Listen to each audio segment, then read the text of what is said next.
We're the Chicks live at 5 with Audrey and Stacey. If you're just tuning in and calling us in just a few minutes will be Larry Brand. He is a Hollywood director that was here recently with the Palm Beach International Film Festival, and he has directed lots of big names like Jamie Lee Curtis and Wesley Snipes, and he was just at the film festival, and he's going to be talking about his movie there, The Girl on the Train. Is that Larry? Okay, what do you want me to hit here? Line one? All right. Hi, Larry. Welcome to the Chicks. This is Audrey and Stacey. Hello. Hey. How many chicks are there, just so I know who I'm talking to? Well, chick number 1 is me. And chick number 2 is me. And chick number 3 is Peter. And there's only one of you, so we know, right? Absolutely. All right. All right, I got to tell everybody how I met you. Is that okay? Sure. You have some time? All right. It's almost a little embarrassing. Okay, so we're at the rap party, and I'm standing around, and I'm seeing this guy sitting at a table. He just I don't know, there's just something about him. And he's sitting there with this beautiful woman. And I'm thinking, there's something special about this guy. And I don't normally do this. Okay. But I walked across the room to this guy and introduced myself. And I'm like, you're a director and you're an actress, right? Do you remember that, Larry? Yeah, I think you figured out that I was the director actress? and she was the actress, Okay. and I was already impressed with your perspicacity. I know, and you're like, how did you know that? Well, I think it's pretty easy to tell that Chella is an actress. Yes. Yes. Especially because we were at a opening party for a film festival. But I will have you know that I did co-star in my first few movies when I worked for Roger Corman back in the day. So really, that makes me at least an honorary actress. Oh, yeah, that's right. You said, how do you know I'm not an actor? And I'm like, well, you're sitting with her, whatever. Right. Well, you, I'm just so enthralled by your bio. You worked with Orson Welles? How could that possibly be I used to true? get him his food. I'm partially responsible for his weight condition. I was kind of a young, starting out, wannabe everything in L.A., and a friend of mine actually had been a waiter and was friends with a producer named George Edwards who knew Orson, and he told my friend that Orson needed a driver, and so he started working as Orson's driver, and I would do occasional, if they needed an extra person to help him move, and I would come on board, and then Tom went on vacation and I would take over for Tom, and then he eventually, he was a little more gentle spirit than I, and then could not take the stress. Orson could be very, very demanding, as you can imagine, and eventually he just quit, and I took over for him. Was he thin back then? I'm sorry? Was he thin or was he heavy at that point? He wasn't thin since the 1950s. No, he was enormous. Oh. And, okay. But oddly enough, he was so conscious of the way cameras work that when you'd see him on TV, he always looked a little bit lighter than he was. But he was really morbidly obese, and it was quite sad. I mean, but people would assume he ate all day. I remember he would go the whole day without eating, and then he'd sit down there, and I would get 4 Chinese dinners, and I would eat one, and his friend Oya Kodar would eat one, and he would eat 2. He just would eat these enormous portions, and then. Wow. But, sounds like he's related to me. He was physically not in great shape. The guy who replaced me actually was the guy who found his body. Oh, wow. Really? Oh, Yeah, wow. That would have been, did you ever think, gee, that could have been me? Oof. Yeah, well, it occurred to me the bigger problem in that guy's life was we used to do these magic tricks, and we'd go on the Johnny Carson show, and or I think it was Carson, and sometimes the tricks were, without giving too much away, they obviously involved some form of setup. And there was one trick that my replacement had been a part of, and he totally blew it. And poor Orson was up on stage, and the trick had gone on for 8 minutes. He was throwing ping pong balls into the audience, and he had blindfolds, and he brought out these magic crystals from Atlantis. I mean, it was just, the trick went on forever, and it was supposed to result in a number, and the number was wrong, and it was just horrifying. And that would have been me. I mean, I might have done it right. I don't know, but it was a very complicated trick, and wow. I'm just glad I wasn't working for him at that point. Now, your film company is called 8180 Films? 8180 Films, correct. And you directed Hard Luck, or what was your involvement with Hard Luck? And Hard Luck was a movie that I had written, and I think I got a co-producer credit on that as well, if I recall.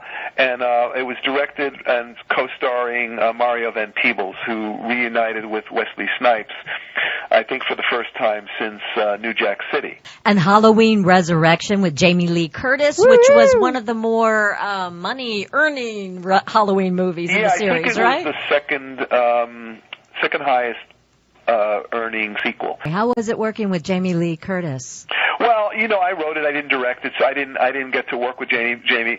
I don't think she was in love with doing another Halloween. I think H2O was a great movie for her, and I think everybody was satisfied with the ending, but they had her for, I think, a very short, 30 seconds or a couple of minutes in the movie to begin Halloween Resurrection, but she was willing to extend the part. I believe she gave her salary to charity. I think that's my recollection of it. But I will say this, she was killed off in our movie, and she will not return. I'm not fairly, Michael Myers will go on forever, but I think Laurie Strode is finally in the ground. She's done. Now, Larry, you were here in Palm Beach at the Palm Beach International Film Festival because you directed The Girl on the Train. I did. Tell us about that. And I'm so mad at myself because I was working during both showings. Well, it's a neo-noir, and film noir is essentially boy meets girl, and then bad things happen, which is kind of what happens in our movie. It's my life story. That's what happens all the time. Yeah. I saw the trailer for it. It looks so awesome, and I really want to see it somehow. Well, so you're going to have to hook me up. The movie will be released in, I think, late summer, early fall. Okay. Certainly big cities like New York and L.A., probably Chicago. I don't know whether it'll make it down to your neck of the woods. I mean, we'll stay in touch. I'll let you know. Please. But it's got a great cast. Henry Ian Cusick from Lost. I love from him. Avatar. Nikki Aycox, who starred in my last movie along with Lang. Christina, and who is mainly known from Supernatural, TV show Supernatural, and X-Files, and Perfect Stranger. And Nikki and I both come from a background of having done a lot of more genre movies like Halloween and X-Files and Jeepers Creepers, too, she was the star of. So, the last two pictures we've done, Christina and Girl on the Train, are, we hope serious movies, and we hope they're entertaining, but they're not genre movies. They're, Christina's a post-World War II kind of psychological drama, and so it just, I think most writers and directors and actors really want to expand and not only be seen as the guy who does this thriller or that suspense movie. I mean, the last movie I finished actually is a comedy documentary called The Coexist Comedy Tour.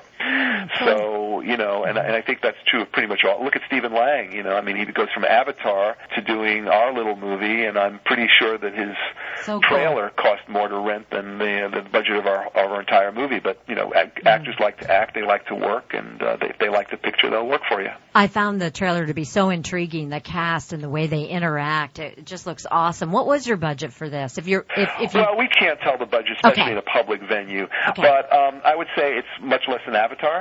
Okay. That about sums it up. I think, for filmmakers starting out, unless you ask, you never find out if people are willing to work. But more often than not, if they like the script, everything starts with the script. You can get to people who really do good work. Henry was nominated for a Primetime Emmy, of course, when he was playing Desmond back on Lost, for several years. The girls love him. I won't go with him anywhere in public because then he gets all the attention. Yeah, he doesn't do it for me. Even from you, Audrey. Even from you. If I'd been sitting next to him, you wouldn't even noticed me. Oh, that's not true, Larry. You know what's interesting, Larry? Steve Bernstein, who I think did Waterboy and some other stuff. When we were talking with him, and I asked him about, his feeling, the differences between doing the big commercial, the big studio, and the independent film. And he said the commercial successes give you the opportunity to go back and relive the passion, the reason you got into the business in the first place. Exactly. And be able to create something, a piece of art. This is Peter Ween, the owner of the Ween Network that you're hearing from. We joke and say he's the third chick.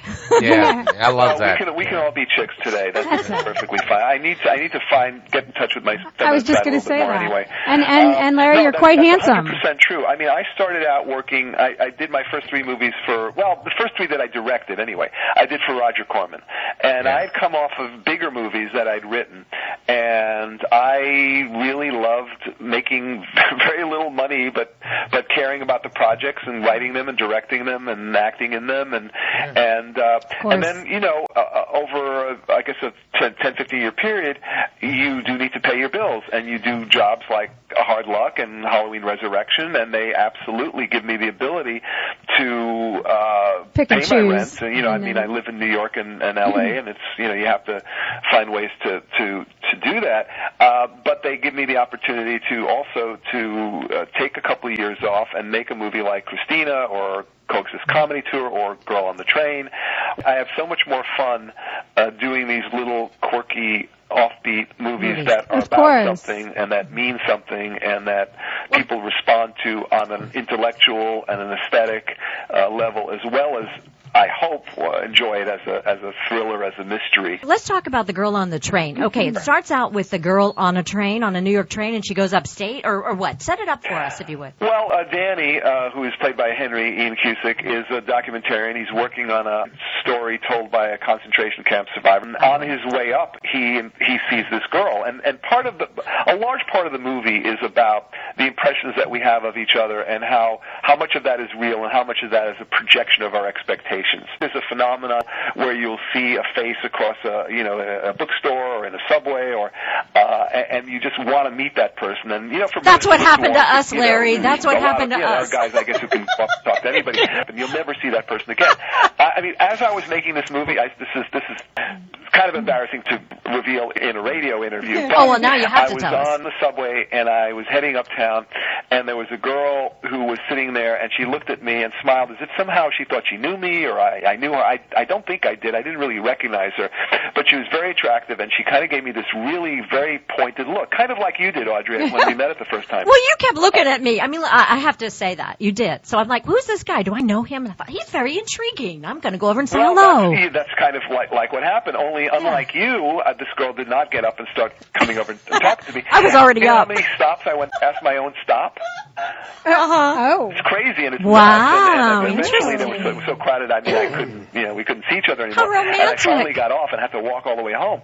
But that's a very guy thing. So I love the idea of this guy is kind of already in that mode of the imagined person, the person behind that face, and he encounters this really attractive girl played by Nikki, and he's not that guy who just walks up to anybody and starts talking, because I have to do this. I just have to do this. He begins this conversation with her, and she winds up kind of inveigling herself in his life. And the movie is very, very much about how, when we're in love with somebody, when we have a relationship with somebody, how much of that is that person is really integral to that person, and how much are we projecting our own expectations and desires? Yeah. And that's really the subtext of this entire movie. That is brilliant, because what is real, what is not real. And I think when you're from a big city and you kind of are in the business I'm in, where you're meeting people, sometimes odd and mysterious people, you really do experience that a lot, where you're not sure of where somebody stands. And that was you think someone's in love with you? No, they just want to get in the underlying question that she asks at some point in the movie is, would you rather have the great love or the great story? So are you? To me, all love is all of our experience are stories that we construct, and the movie tries to examine how much is construction and how much is real, how much is there. Peter has a question. Yeah, were you insinuating that Audrey was either odd or mysterious? Oh, she's both. Well, I would never insinuate, and I think Audrey is. All women are mysterious. All right. And Audrey is lovely. Good answer. We're almost out of time here. Thank you so much for coming on our show, Larry. My pleasure. Anytime. Where are you calling from today? New York, Hollywood? I'm calling from New York, New York. Yes. Oh, I love it I'm there. on the 35th floor, and if I look out my window, I'm all the way uptown. I can see the Statue of Liberty. Take a selfie. Take a selfie with the statue. Oh, wow. Cool. Well, thank you, Larry Brand, and good luck with the film. Keep us updated. Thank you. My pleasure. And if it opens in Miami, I will try and make it down there. Awesome. And we'll have you back anywhere in your neighborhood. Okay, cool. And we'll be at the premiere, right? If it opens down there, I will see that. We'll stay in touch, Audrey. All right. Fantastic. Cool. Nice to meet you, Larry. Thank you, Larry. Thank you so much. Take care. Bye-bye. Larry Brand with 8180 Films writer and director.